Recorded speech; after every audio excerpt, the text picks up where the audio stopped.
Nagdeklara ng state of calamity sa Baguio City dahil sa malalang epekto ng problema sa langis. Nasasagasan na kasi niyan pati ang turismo sa Baguio. Nasa frontline na balitang yan si Gio Robles. Anihan na ng mga gulay dito sa Barangay Paway, Atok, Benguet. Pero hindi lahat napakinabangan ng mga magsasaka gaya sa malawak na tanimang ito ng Chinese pechay. Malayo ang tingin ng magsasakang si Billy Pacalso ng abutan namin kanina. Kwento niya, imbes na anihin ang mga pananim, napilitan na silang pabayaan na lang. Wala rin naman daw silang kikitain kung ibebenta pa. Bagsak presyo daw ngayon ang mga gulay. Yan ay kahit pa doble hanggang triple na ang kanilang transportation cost bunsod ng sunod-sunod na taas presyo sa krudo. Lublob sa hirap at saka yung yung hindi lang yung sa hirap kundi pati na rin yung yung mental condition.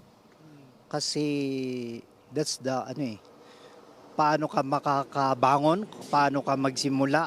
Kung tutuusin, nakaani pa ng 3,000 kilo ng Chinese pechay si Mang Billy. Yun nga lang, nabebenta niya lang ito ng 7 to 12 pesos per kilo. Sa kabila niyan, wala ring kasiguraduhan kung may bibili sa kanilang ani. Nakakalungkot ang sitwasyon ng mga kapatid nating magsasaka dito sa Atok, Benguet. Dahil halos wala naman na po silang kikitain. Ito kung makikita po ninyo, pinabayaan na yung mga gulay na mabulok. Chinese pechay po ito. Ayan, pwede pa po ito. Good quality, ika nga, pero tinadtad at ginawa na lang pataba sa lupa. Ramdam ang matumal na benta ng gulay sa La Trinidad Vegetable Trading Post. 8 to 10 pesos per kilo ang bentahan ng repolyo rito.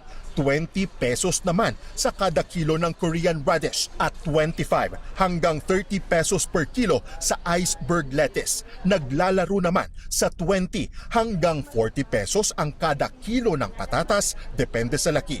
Problemado ang mga trader kung paano pa uubusin ang mga gulay. Sa Metro Manila, ang bagsak ng mga gulay mula sa La Trinidad Vegetable Trading Post.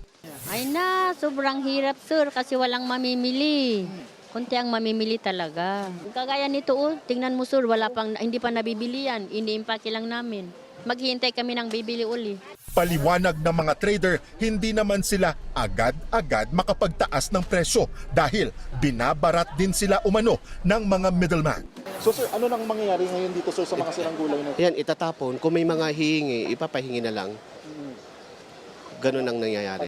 Isinailalim na sa state of calamity ang Baguio City dahil na rin sa malubhang epekto ng oil crisis sa iba't ibang sektor. Bukod sa pagbiyahe ng mga produktong agrikultura, bumagsak na rin ng halos 50% ang turismo na nakaapekto ng hotel bookings at sa iba pang negosyo sa lungsod.